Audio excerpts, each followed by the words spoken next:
Hey guys, Trevor John coming at you with another Diablo 4 video. All right, on this one, I want to talk about the future of Diablo 4. We have been playing now for a couple of days. There's been a lot of things that have already happened, went down. There's been some speculation of even cheating already.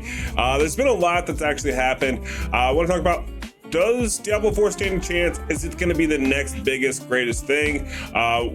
What exactly are we going to get and see from the Blizzard franchise with their next, Diablo 4? Like, well, let's just talk about it. There's been a lot of things that have happened, so let's do a quick recap. And I'll go ahead and share my feelings about it. Leave comments down below on how you guys feel about Diablo 4 so far, and if you guys think it has the stuff to go the distance.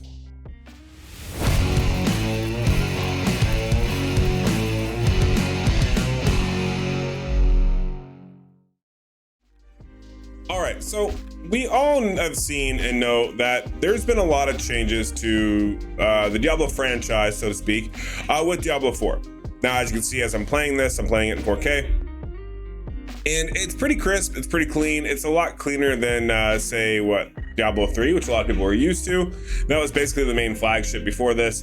Yeah, sure, there was, other things like, like Diablo 2, still valuable, still people play it. There's a lot of other things to look at and think about, honestly, here. But the point that I'm getting at here is the simple fact that they've kind of changed the way the game is structured in a way to make it feel more like an MMO RPG. Now, it's not a straight up MMO. It still holds true to all the normal interactions that we would have with the, what would it be like, the normal grind until you can't grind anymore type playstyle, so on and so forth, the right power leveling. But it's a little different when we start talking about other aspects in the game, such as like balance and everything else. Now, one thing that's been very apparent so far is they are doing a lot of tweaks. They're doing a lot of feedback, player feedback even. That in itself, to me, is a pretty good sign.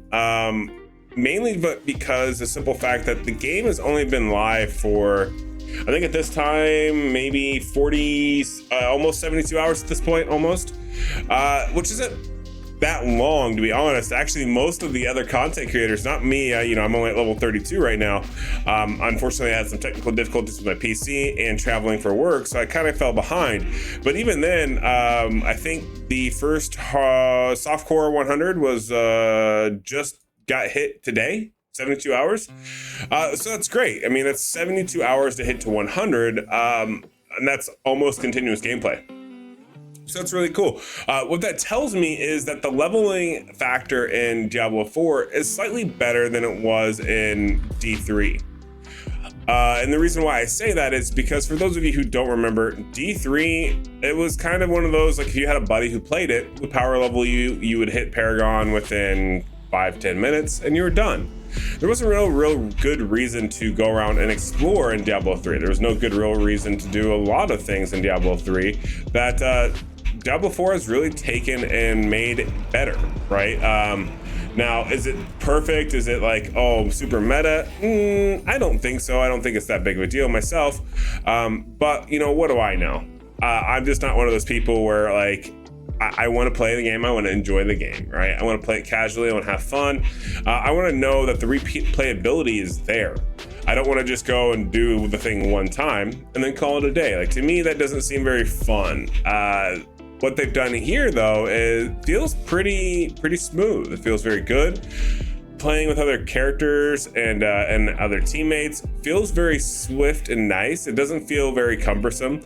I do think there's room for improvement, like the whole like clan thing. Like, this is just ridiculous. So someone just applied, right? If I hit accept, okay, now they have to then go on their end and accept it again. Why would that be a thing? I mean, yes, I understand if you're gonna spam clans, but that's just annoying. Like, there's no reason to have that type of a system. And that's very minor, very petty, very petty. But even then, like, even friends, like, let's say I wanted to check on BGE here. He's one of our teammates. I wanted to see, hey, how's this character coming along? Okay. I can see all of his gear that he's rocking. That's awesome. But I don't see any of his stats. I don't see any of his damage. We go to options. I mean, there's just some things that quality of life and just informative, like in general, would be really nice to have, right? I mean, in most games, when you sit there and you look at your friends, if they're on a friends list, you can see their stats. You can see where they're at. But overall, in general, the game's been good. I don't have a whole lot of complaints. I don't have a whole lot of gripes. Now, they did just have a massive update, and actually, it's funny. This is my first playthrough after the update. I actually went to the Detroit Grand Prix. It was Sunday, as those watching. So I was there. My work is Andretti Racing is a customer of ours. So I got to go into the pits and go check out all the cars and watch the race up close and personal. It was a lot of fun. But I haven't gotten to play since the update because I had to go to bed because I had to go get ready for the race. But so now we're playing it. So far, it doesn't feel like it broke anything. I did look at the updates as far as builds and changes, balancing. There was a lot of things that got touched that were very discerning. I know a lot of people were saying, yeah, like it basically broke the game. Now, I feel like my particular build that I'm playing right now is totally fine. That doesn't really affect it even the slightest. But I know other builds were, right? And that's where I think it's good. I think that gives Diablo 4 the breathing room to succeed because they are automatically changing these things right from the get-go. Within 72 hours, we've had a total of about 5 patches so far, I think. That's pretty insane. One, it shows a couple of things. It would be different if these were all patches just based upon you can't play the game, right? Like, let's say like server updates, like you couldn't play the game, so you had to do this, right? That's a little different than a patch update that's like, hey, this mechanic we found was broken. Like too many people tested it. There's these exploits, blah, blah, blah, blah. And we don't like that, right? Like, to me, that's a good reason to have that type of a update. Like, that's not a negative update, so to speak, or hotfix, because they're trying to do real world balancing.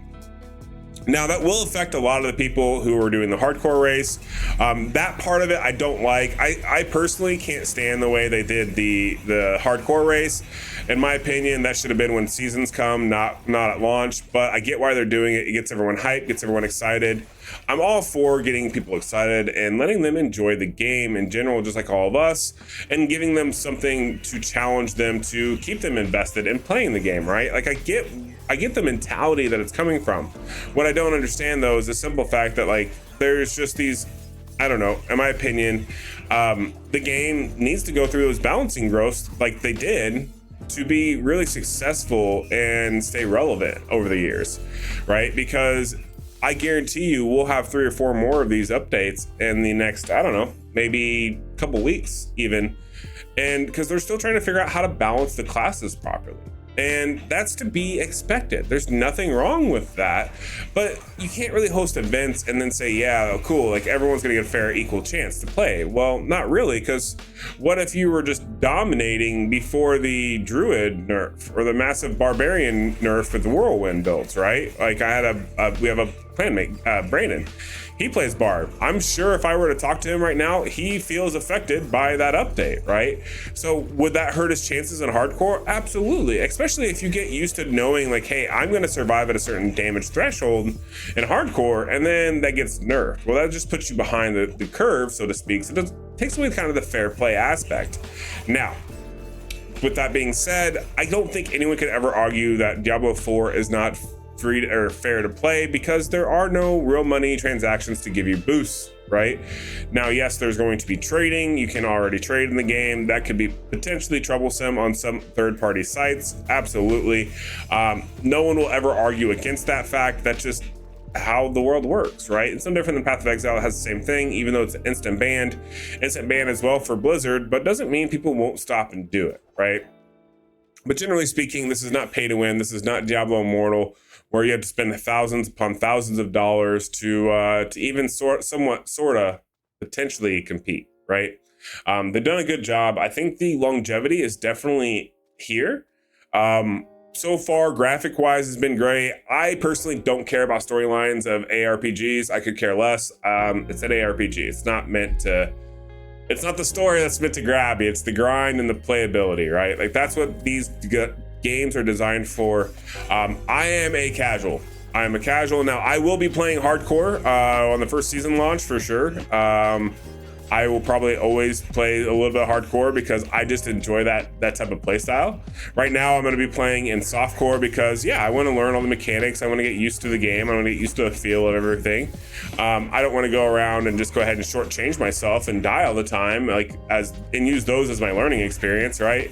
I'd much rather enjoy the game, have fun, learn all the ins and outs. So that way, when I do go hardcore, I know a lot more of what to be looking for.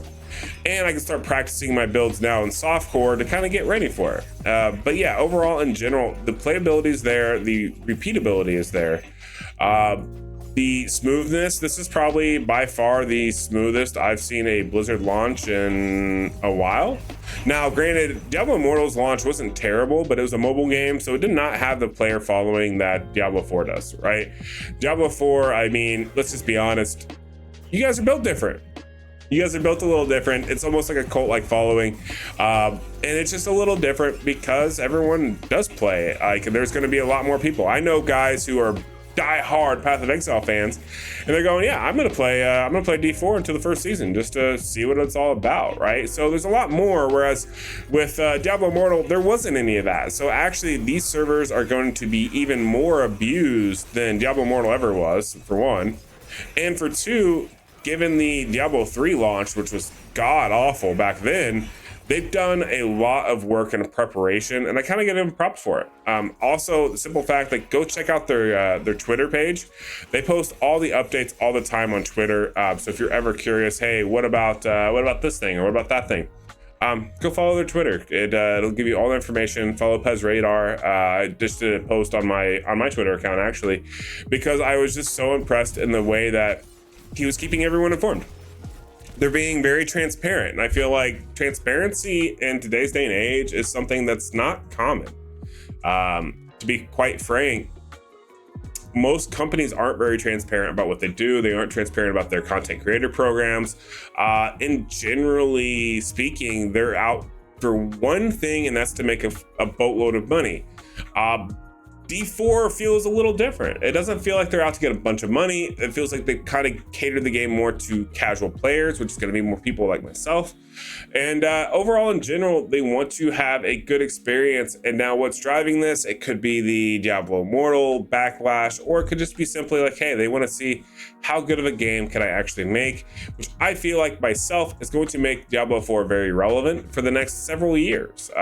Overall, if I had to give Diablo 4 a grade currently, I'd give it probably an 8 out of 10. That's because I'm a harder critic than most people. The quality of life of things just to me drives me nuts. Same thing with this whole tab for the map. Why is this not an overlay? It wasn't D2. Bring it back. But anyways, that's just small gripes. Like I said, I've had a few of those. But when it comes to quality of life things, I will always highly shoot down a game because at the end of the day, everyone's time is precious, including my own. And I don't want to waste it doing menial tasks if I, want to go and have fun. But yeah, that's going to do it for this video. Hopefully you guys enjoyed. I would love to hear your guys' feedback. Leave a comment down below. How are you guys feeling about Diablo 4? Does it have the stuff to go the distance? Do you think it's going to last? Or do you think it's going to get shut down? Also, we'll probably do another video where we talk about a couple of exploits that have been found and how we feel about that. But yeah, overall in general, I think we're doing good. I think it'll have the stuff to go the distance. And I'll see you guys in the next one. Peace.